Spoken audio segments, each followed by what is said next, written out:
ಎಲ್ಲರಿಗೂ ನಮಸ್ಕಾರ. Vlogs with ಅನುಷಾಗೆ ಸ್ವಾಗತ. ರೀಸೆಂಟಾಗಿ ನಾನು ಮಂತ್ರಿ ಮಾಲ್‌ಗೆ ಹೋಗಿದ್ದೆ. ಸೊ, ಅಲ್ಲಿ ಈ ಥರ ಎಲ್ಲ ಮೇ ಬಿ ಕ್ರಿಸ್ಮಸ್ ಬರ್ತಿದೆ ಅಲ್ವಾ, ಅದಕ್ಕೆ ಅಂತ ಡೆಕೋರೇಟ್ ಮಾಡಿದ್ರೇನೋ. ಸೊ, ಒಂಥರ ಚೆನ್ನಾಗಿತ್ತು ಅಂದ್ಬಿಟ್ಟು ಅದನ್ನ ಕೂಡ ನಾನು ರೆಕಾರ್ಡ್ ಮಾಡಿದ್ದೀನಿ. ಏನಕ್ಕೆ ಹೋಗಿದ್ದೆ ಅಂದರೆ, ಒಂದು ಚಿಕ್ಕ ಇಂಪಾರ್ಟೆಂಟ್ ಕೆಲಸ ಇತ್ತು ಅಂತಾನೆ ಹೇಳ್ಬೋದು. ಚಿಕ್ಕಮ್ಮ ಕೂಡ ಬರ್ತೀನಿ ಅಂತ ಹೇಳಿದ್ರು. ಸರಿ ಅಂದ್ಬಿಟ್ಟು ಚಿಕ್ಕಮ್ಮಗೆ ವೆಯ್ಟ್ ಮಾಡ್ತಾ ಇದ್ದೆ. ಅಷ್ಟೊತ್ತಿಗೆ ಸುತ್ತಾಡ್ಕೊಂಡು ಬಂದ್ಬಿಡೋಣ ಒಳಗೆಲ್ಲ ಹೋಗಿ ಅಂದ್ಬಿಟ್ಟು ಸುತ್ತಾಡ್ಕೊಂಡು ಬರ್ತಿದ್ವಿ. ಅಷ್ಟೊತ್ತಿಗೆ ಚಿಕ್ಕಮ್ಮ ಕೂಡ ಬಂದರು. ಅದಾದ್ಮೇಲೆ ಇಂಪಾರ್ಟೆಂಟ್ ಕೆಲಸ ಏನಿದೆಯೋ ಅದನ್ನ ಫಿನಿಶ್ ಮಾಡ್ಕೊಂಡು ಮನೆಗೆ ಹೋಗಿದ್ದಾಯ್ತು. ಮನೆಗೆ ಹೋಗೋಷ್ಟೊತ್ತಿಗೆ ಸ್ವಲ್ಪ ಲೇಟ್ ಆಗಿತ್ತು. ಸರಿ ಇನ್ನು ಅಡುಗೆ ಮಾಡೋದಕ್ಕೆ ಅಂತೂ ನಂಗಾಗಲ್ಲ ಅಂತ ಹೇಳಿ ಊಟನ ತರಿಸ್ಕೊಂಡಿದ್ವಿ. ಸೊ, ಅದಕ್ಕೂ ಮುಂಚೆ 1 ಕಪ್ ಕಾಫಿ ಕುಡ್ದ್ಬಿಡೋಣ ಅಂತ ಇವಾಗ ಕಾಫಿನ ಮಿಕ್ಸ್ ಮಾಡ್ತಾ ಇದ್ದೀನಿ. ನನಗೆ ಪರ್ಸನಲ್ ಆಗಿ ಯಾವಾಗಲೂ ಈ ಥರ ಆಗುತ್ತೆ. ಅಂದರೆ ಯಾವಾಗ ನನಗೆ ಸಿಕ್ಕಾಪಟ್ಟೆ ಟಯರ್ಡ್ ಆಗಿರುತ್ತೋ, ಏನು ಮಾಡೋದಕ್ಕೂ ಇಂಟ್ರೆಸ್ಟ್ ಇರಲ್ಲ ಅಂತ ಇರುತ್ತೋ, ಆ ಟೈಮಲ್ಲೇ ಏನಾದರೂ ಒಂದು ಐಟಮ್ ಖಾಲಿಯಾಗಿರುತ್ತೆ. ಅದನ್ನ ತೆಗೆದು ರೀಫಿಲ್ ಮಾಡೋ ಥರನೇ ಇರುತ್ತೆ. ಸೊ, ಇವತ್ತು ಅಷ್ಟೇನೆ ನಂಗೆ ಟಯರ್ಡ್ ಆಗಿತ್ತು. ಬಟ್ ಸಕ್ಕರೆ ಖಾಲಿಯಾಗಿ ಅದನ್ನ ರೀಫಿಲ್ ಮಾಡೋವಂಥ ಸಿಚುವೇಶನ್ ಬಂತು. ನಿಮಗೂ ಹಿಂಗೆ ಆಗುತ್ತಾ ಅಂತ ಮರ್ಯಾದೆ ನನಗೆ ಕಮೆಂಟಲ್ಲಿ ತಿಳಿಸಿ. ಸೊ, ಹಿಂಗೆ ನಿಮ್ಮ ಹತ್ರ ಮಾತಾಡ್ತಾನೆ ಕಾಫಿ ಕೂಡ ಕಲಸಿದ್ದಾಯ್ತು. ಕಾಫಿನ ಕುಡ್ದ್ಬಿಟ್ಟು ಇವತ್ತು ಡಿನ್ನರ್‌ಗೆ ಅಂದ್ಬಿಟ್ಟು ನಾನು ಇಡ್ಲಿನ ತರಿಸ್ಕೊಂಡಿದ್ದೆ. ಸೊ, ಅದನ್ನೇ ಇವಾಗ ಓಪನ್ ಮಾಡ್ತಾ ಇದ್ದೀನಿ. ತಟ್ಟೆ ಇಡ್ಲಿ ತಂದಿದ್ರು. ಸೊ, 2 ತಟ್ಟೆ ಇಡ್ಲಿ ಇತ್ತು. ನನಗಂತೂ 2 ತಟ್ಟೆ ಇಡ್ಲಿ ಖಂಡಿತವಾಗ್ಲೂ ತಿನ್ನಕ್ಕಾಗಲ್ಲ. ಜಾಸ್ತಿ ಅನ್ಸುತ್ತೆ. ಸೊ, 1 ½ ಮ್ಯಾಕ್ಸಿಮಮ್ ನಾನು ತಿನ್ನೋಕ್ಕಾಗುತ್ತೆ ಅಷ್ಟೇನೆ. ಅದಕ್ಕಿಂತ ಜಾಸ್ತಿ ಇಲ್ಲ. ಅದನ್ನ ತಿಂದ್ಬಿಟ್ಟು ಅವತ್ತು ಮಲಗಿದ್ದಾಯ್ತು. ನೆಕ್ಸ್ಟ್ ಡೇ ಮಾರ್ನಿಂಗ್ ಎದ್ದಾಗ ಈ ಕ್ಯೂಟ್ ಲಿಟಲ್ ಗೆಸ್ಟ್ ನಮ್ಮ ಮನೆಗೆ ಬಂದಿದ್ರು. ಆ್ಯಕ್ಚುಲಿ ಇದಕ್ಕೂ ಮುಂಚೆ ಕೂಡ ವ್ಲಾಗ್ಸಲ್ಲಿ ನಾನು ಶೇರ್ ಮಾಡಿದ್ದೆ. ನಮ್ಮ ಮನೆ ಹತ್ರ ಒಂದು ಚಿಕ್ಕ ಗುಬ್ಬಚ್ಚಿ ಗೂಡು ಕಟ್ತಾ ಇದೆ ಅಂತ. ಸೊ, ಅದೇನೇ ಇದು. ಅದು ಅವಾಗವಾಗ ಬಂದು ಹೋಗ್ತಾ ಇರುತ್ತೆ. ಅದಾದ್ಮೇಲೆ ಅದನ್ನ ನೋಡ್ಕೊಂಡು ಕಿಚನ್ನಿಗೆ ಬಂದಿದ್ದಾಯ್ತು. ಕಿಚನ್ನಿಗೆ ಬರ್ತಿದ್ದಂಗೆನೆ ಡಿಶ್ ವಾಷರ್‌ನಲ್ಲಿ ಇಷ್ಟೊಂದು ಪಾತ್ರೆಗಳನ್ನ ಹಾಕಿ ವಾಶ್ ಮಾಡಿದ್ದೆ. ಬಟ್ ಅದನ್ನ ತೆಗ್ದಿಟ್ಟಿರ್ಲಿಲ್ಲ.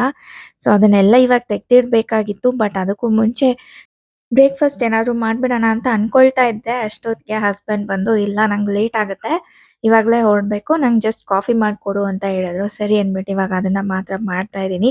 ಅದಕ್ಕೆ ಬೇಕಾಗಿರೋಂಥ ಹಾಲಿನ ಪಾತ್ರೆ ಎಲ್ಲಾನು ಒಳಗೆ ಇತ್ತು ಡಿಶ್ ವಾಷರಲ್ಲಿ, ಗ್ಲಾಸ್ ಎಲ್ಲಾನು. ಸೊ, ಅದನ್ನೆಲ್ಲ ತೆಗೆದು ರಿಮೂವ್ ಮಾಡಿಕೊಂಡು ಹಾಲನ್ನ ಕಾಯಿಸ್ತಾ ಇದ್ದೀನಿ.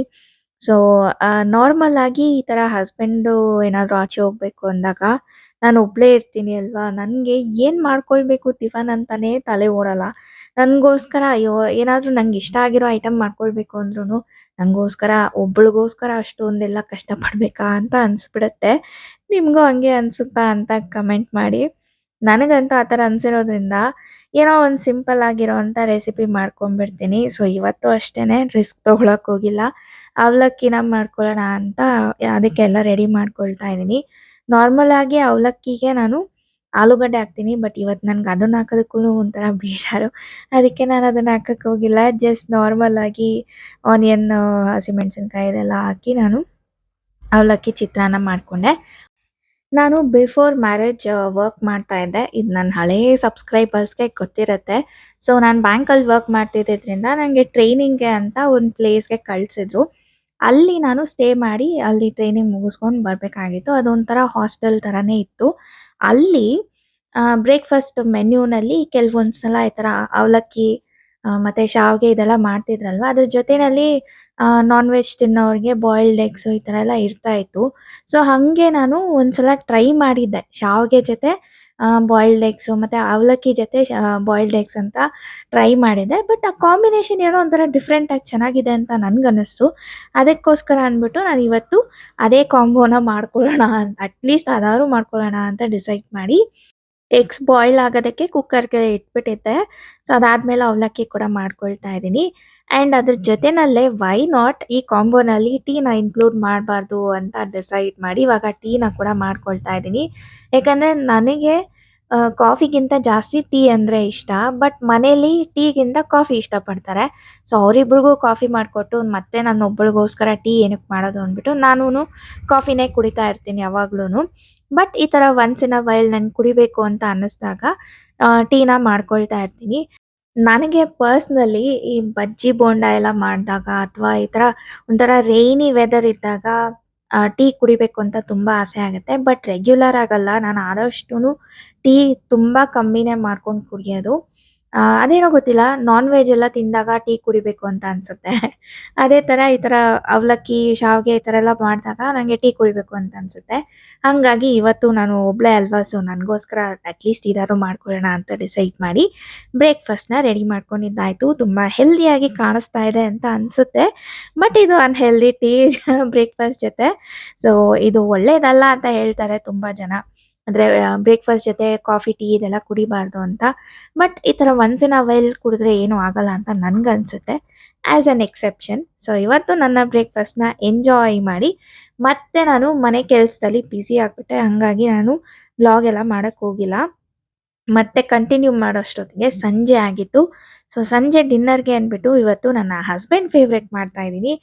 ಒಂದು 3 ಡೇಸ್ ಬ್ಯಾಕೆ ಹಸ್ಬೆಂಡ್ ಕೇಳಿದ್ರು ನಂಗೆ ಚಪಾತಿ ಮತ್ತೆ ಆಲೂಗಡ್ಡೆ ಪಲ್ಯ ಮಾಡ್ಕೊಡು ಒಂದಿನ ಅಂತ. ಸರಿ ಅಂದ್ಬಿಟ್ಟು ಇವತ್ತು ಹೆಂಗಿದ್ರು ಅವ್ರು ಆಚೆ ಹೋಗಿದ್ರಲ್ಲ, ಅವ್ರು ಬರೋಷ್ಟೊತ್ತಿಗೆ ಸರ್ಪ್ರೈಸ್ ಆಗಿ ಮಾಡಿಡೋಣ ಅಂತ ಪ್ಲಾನ್ ಮಾಡಿ ಅವ್ರು ಬರೋಷ್ಟೊತ್ತಿಗೆ ನಾನು ಅಡುಗೆನ ಸ್ಟಾರ್ಟ್ ಮಾಡಿದ್ದೆ. ಅದೇನೋ ಗೊತ್ತಿಲ್ಲ ಅವ್ರಿಗೆ ಈ ಕಾಂಬಿನೇಷನ್ ಅಂದರೆ ತುಂಬಾನೇ ಇಷ್ಟ. ಎಷ್ಟಿಷ್ಟ ಅಂದರೆ ಅವರು ಯಾವಾಗಲೂ ಚಪಾತಿ ಜೊತೆ ಇದು ಮಾಡು, ಮಾಡು ಅಂತ ಕೇಳ್ತಾನೆ ಇರ್ತಾರೆ. ಅಷ್ಟಿಷ್ಟ ಆಗತ್ತೆ ಅವ್ರಿಗೆ. ಸೊ ಅದಕ್ಕೆ ವೈ ನಾಟ್ ಮಾಡೋಣ ಇವತ್ತು ಅಂತ ಅನ್ಸ್ಬಿಟ್ಟು ನಾನು ಮಾಡ್ತಾ ಇದ್ದೀನಿ. ಚಪಾತಿ ಸಾಫ್ಟ್ ಆಗಿ ಬರಬೇಕು ಅಂತ ಏನೇನೋ ಹಾಕಿ ಕಲಿಸ್ತಾರೆ. ಬಟ್ ನಾನು ಆ ಥರ ಎಲ್ಲ ಏನಿಲ್ಲ. ಜಸ್ಟ್ ಉಪ್ಪು ಮತ್ತೆ ಸ್ವಲ್ಪ ತುಪ್ಪ ಹಾಕ್ತೀನಿ. ಅದಾದ್ಮೇಲೆ ನೀರು ಹಾಕಿ ಕಲ್ಸ್ಕೊಳ್ತೀನಿ. ಕಲಿಸ್ಬಿಟ್ಟು ಅಟ್‌ಲೀಸ್ಟ್ ಒಂದು ಹಾಫ್ ಆನ್ ಅವರ್ ಅದನ್ನ ನೆನೆಯೋದಕ್ಕೆ ಅಂತ ಇಟ್ಟರೆ ಚಪಾತಿ ಮೇಲೆ ಲೇಯರ್ ಕ್ರಿಸ್ಪಿ ಫ್ಲೇಕಿ ಆಗಿ ಬರುತ್ತೆ. ಬಟ್ ಒಳಗಡೆ ಸಾಫ್ಟ್ ಆಗಿರುತ್ತೆ. ಬಟ್ ನನಗೆ ನನ್ನ ಪರ್ಸನಲ್ ಫೇವ್ರೇಟ್ ಏನಪ್ಪಾ ಅಂದರೆ ಫುಲ್ ಫ್ಲೇಕಿ ಆಗಿರಬೇಕು. ಅದು ಬಿಸಿ ಬಿಸಿಯಾಗಿ ಆ ಥರ ಚಪಾತಿನ ಮಾಡ್ಕೊಟ್ಟಾಗ ತಿನ್ನೋದಕ್ಕೆ ಚೆನ್ನಾಗಿರುತ್ತೆ. ನನಗೆ ಆ ಥರ ಇಷ್ಟ. ಚಪಾತಿ ಹಿಟ್ಟನ್ನ ಕಲಸಿಟ್ಮೇಲೆ ಇಮಿಡಿಯೇಟ್ ಆಗಿ ನಾನು ಆಲೂಗಡ್ಡೆ ಪಲ್ಯಕ್ಕೆಲ್ಲ ರೆಡಿ ಮಾಡ್ಕೊಳ್ತಾ ಇದ್ದೀನಿ. ಆಲೂಗಡ್ಡೆ ಪಲ್ಯಕ್ಕೆ ತುಂಬಾನೇ ಸಿಂಪಲ್ ಆಗಿರುವಂಥ ಇಂಗ್ರೀಡಿಯೆಂಟ್ಸನ್ನೇ ಹಾಕ್ತಿರೋದು. ಬೆಳ್ಳುಳ್ಳಿ ಸ್ವಲ್ಪ ಕ್ರಷ್ ಮಾಡಿ ಇಟ್ಕೊಂಡಿದ್ದೀನಿ, ಖಾರಕ್ಕೆ ಹಸಿಮೆಣಸಿನಕಾಯಿ ಆ್ಯಂಡ್ ಆನಿಯನ್. ಬೇಕಂದರೆ ಕ್ಯಾಪ್ಸಿಕಮ್ ಹಾಕ್ಬೋದು, ಚೆನ್ನಾಗಿರುತ್ತೆ ಟೇಸ್ಟು. ಬಟ್ ನಾನಿವತ್ತು ಅದನ್ನು ಸ್ಕಿಪ್ ಮಾಡಿದ್ದೀನಿ. ಆ್ಯಂಡ್ ಕಡಾಯಿನ ಬಿಸಿ ಮಾಡಿಕೊಂಡು ಆ್ಯಸ್ ಯೂಶುವಲ್ ಒಗ್ಗರಣೆ ಮಾಡ್ಕೊಳ್ತಾ ಇದ್ದೀನಿ.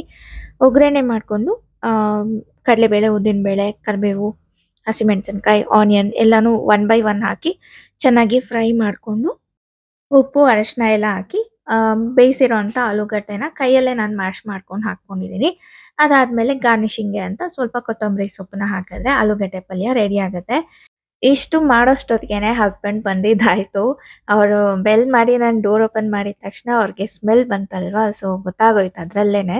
ಓಕೆ ನೀನೇನೋ ಮಾಡಿದ್ಯಾ ಅಂತ ಗೊತ್ತಾಗಿ ಅವರು ಸೀದಾ ಅಡುಗೆ ಮನೆಗೆ ಬಂದು ಕಡಾಯಿ ಓಪನ್ ಆಗೇ ಇತ್ತಲ್ವಾ, ಅದನ್ನ ನೋಡ್ಬಿಟ್ಟು ಆಲೂಗಡ್ಡೆ ಪಲ್ಯ ಮಾಡಿದ್ಯಾ ಅಂತ ಸರ್ಪ್ರೈಸ್ ಆದ್ರು. ಸೊ ಅದಾದ್ಮೇಲೆ ಅವರು ಫ್ರೆಶ್ ಅಪ್ ಎಲ್ಲ ಆಗಿ ಬಂದ್ಮೇಲೆ ನಾನು ಅವ್ರಿಗೆ ಕಾಫಿ ಕೂಡ ಮಾಡಿಕೊಟ್ಟೆ. ಸರಿ ಹಾಗೆ ಸೈಮಲ್ಟೇನಿಯಸ್ ಆಗಿ ಇಲ್ಲಿ ಚಪಾತಿನೂ ಮಾಡ್ಕೊಳ್ಳೋಣ ಅಂತ ಇವಾಗ ಅದಕ್ಕೆಲ್ಲ ರೆಡಿ ಮಾಡ್ಕೊಳ್ತಾ ಇದ್ದೀನಿ. ನನ್ನ ಮುಂಚೆಯಿಂದ ಫಾಲೋ ಮಾಡೋದಾದ್ರೆ ನೋಡಿರ್ಬೋದು ನೀವು. ನಾನು ಯಾವಾಗಲೂ ಟ್ರಯಾಂಗಲ್ ಚಪಾತಿನೇ ಮಾಡೋದು. ಯಾಕಂದ್ರೆ ಅದರಲ್ಲಿ ಅಂದ್ರೆ ಲೇಯರ್ಸ್ ಬರುತ್ತೆ ಆ್ಯಂಡ್ ಸೈಡ್ಸಲ್ಲಿ ಫ್ಲೇಕಿ ಆಗಿರುತ್ತೆ, ಮಧ್ಯದಲ್ಲಿ ಸಾಫ್ಟ್ ಆಗಿ ಬರುತ್ತೆ. ಸೊ ತಿನ್ನೋದಕ್ಕೆ ಚೆನ್ನಾಗಿರುತ್ತೆ ಅಂದ್ಬಿಟ್ಟು ನಾನು ಯಾವಾಗಲೂ ಇದೇನೇ ಮಾಡೋದು. ಚಪಾತಿ ಹಿಟ್ಟನ್ನ ಸ್ವಲ್ಪ ಹೊತ್ತು ನೆನೆಯೋದಕ್ಕೆ ಅಂತ ಇಟ್ಟಾಗ ಚೆನ್ನಾಗಿ ಉಬ್ಬಿ ಬರುತ್ತೆ. ಅದು ಕೂಡನು ಚೆನ್ನಾಗೇ ಇರುತ್ತೆ. ನೀವೇನಾದ್ರೂ ಲಂಚ್ ಬಾಕ್ಸ್‌ಗೆಲ್ಲ ಪ್ಯಾಕ್ ಮಾಡಬೇಕು ಅಂದಾಗ ಈ ಟಿಪ್‌ನ ಫಾಲೋ ಮಾಡಿ. ಸೊ ಮಧ್ಯಾಹ್ನಕ್ಕೆ ತಗೊಂಡೋದ್ರು ಕೂಡ ಚಪಾತಿ ಸಾಫ್ಟ್ ಆಗೇ ಇರುತ್ತೆ. ನೀವೇ ನೋಡ್ತಿರ್ಬೋದು ಎಷ್ಟು ಚೆನ್ನಾಗಿ ಉಬ್ತಿದೆ ಅಂತ. ಸೊ ಫೈನಲ್ ಆಗಿ ಚಪಾತಿ ಮಾಡಿ ಎಲ್ರಿಗೂ ಕೊಟ್ಟಿದ್ದಾಯ್ತು. ಈ ವಿಂಟರ್ ಸೀಸನ್‌ಗೆ ಚಪಾತಿ ಮಾಡೋದಂದ್ರೆ ತುಂಬಾನೇ ಇಷ್ಟ ಆಗುತ್ತೆ. ಯಾಕಂದ್ರೆ ಈ ಚಪಾತಿ ಮಾಡೋದ್ರಿಂದ ಮನೆಯೆಲ್ಲ ಒಂಥರ ಹೊಗೆ ತುಂಬಿರುತ್ತಲ್ವಾ, ಬಿಸಿಯಾಗಿರುತ್ತೆ. ಅದಕ್ಕೋಸ್ಕರ ಅಂದ್ಬಿಟ್ಟು ನಾನು ಎಂಜಾಯ್ ಮಾಡ್ಕೊಂಡು ಚಪಾತಿನ ಮಾಡ್ತೀನಿ ವಿಂಟರಲ್ಲಿ ಮಾತ್ರ. ಬಟ್ ಸಮ್ಮರಲ್ಲಿ ಟೋಟಲಿ ಆಪೋಸಿಟ್. ಚಪಾತಿ ಮಾಡಬೇಕು ಅಂದ್ರೇನೆ ನಾನು ಹೆಸಿಟೇಟ್ ಮಾಡ್ತೀನಿ. ಯಾಕಂದ್ರೆ ಅದು ಆಲ್ರೆಡಿ ಸೆಕೆ ಇರುತ್ತೆ. ಅದರಲ್ಲಿ ಸ್ಟವ್ ಮುಂದೆ ಅಷ್ಟೊತ್ತು ನಿಂತ್ಕೊಂಡು ಚಪಾತಿ ಮಾಡಬೇಕು ಅಂದರೆ ಇನ್ನೂ ಸೆಕೆ ಜಾಸ್ತಿ ಆಗಿಬಿಡುತ್ತೆ. ಯಾವಾಗ ಅದನ್ನು ಮುಗಿಸಿ ಆಚೆ ಬರ್ತೀನೋ ಅಂತ ಅನಿಸ್ತಾ ಇರುತ್ತೆ. ಅದಕ್ಕೋಸ್ಕರ ಸಮ್ಮರಲ್ಲಿ ಆದಷ್ಟು ನಾನು ಚಪಾತಿ ಕಮ್ಮಿನೇ ಮಾಡೋದು. ಸೊ ಡಿನ್ನರ್ ಎಲ್ಲ ಮಾಡಿ ಮುಗಿಸಿದ್ಮೇಲೆ ನಾನು ಇವಾಗ ಕಿಚನ್ ಕ್ಲೀನಿಂಗ್ ಕೆಲಸ ಮಾಡ್ಕೊಳ್ತಾ ಇದ್ದೀನಿ. ಕಿಚನ್ ಕ್ಲೀನಿಂಗ್ ಅಂತೂ ಮಾಡದೇ ಇರೋದಕ್ಕೆ ಆಗಲ್ಲ. ಬಟ್ ಇವಾಗ ನಾನೇನಪ್ಪಾ ಅಂದರೆ ನನಗಾದರೆ ನಾನು ಪಾತ್ರೆಗಳನ್ನ ಎಲ್ಲ ಡಿಶ್ ವಾಷರ್‌ಗೆ ಇಡ್ತೀನಿ. ಇಲ್ಲ ಅಂದರೆ ನೆಕ್ಸ್ಟ್ ಡೇ ಮಾರ್ನಿಂಗ್ ಇಟ್ಕೊಳ್ತೀನಿ. ಯಾಕಂದರೆ ಇವಾಗ ತುಂಬಾನೇ ನೀರು ಥಂಡಿಯಾಗಿ ಬರುತ್ತಲ್ವಾ, ಅದನ್ನು ಮುಟ್ಟಬೇಕು ಅಂದ್ರೇನೆ ಬೇಜಾರಾಗುತ್ತೆ. ಸೊ ಹಾಗಾಗಿ ನಾನು ಆದಷ್ಟು ರಿಸ್ಕ್ ತೊಗೊಳಕ್ಕೆ ಹೋಗಲ್ಲ. ಸೊ ಇದೇ ಇವತ್ತಿನ ಒಂದು ಚಿಕ್ಕ ವ್ಲಾಗ್. ನಿಮ್ಮೆಲ್ಲರಿಗೂ ಇಷ್ಟ ಆಗಿದೆ ಅಂತ ಅನ್ಕೊಳ್ತೀನಿ. ಇಷ್ಟ ಆಗಿದ್ರೆ ಲೈಕ್, ಶೇರ್, ಸಬ್ಸ್ಕ್ರೈಬ್ ಮಾಡಿ. Thanks for watching. ಬಾಯ್.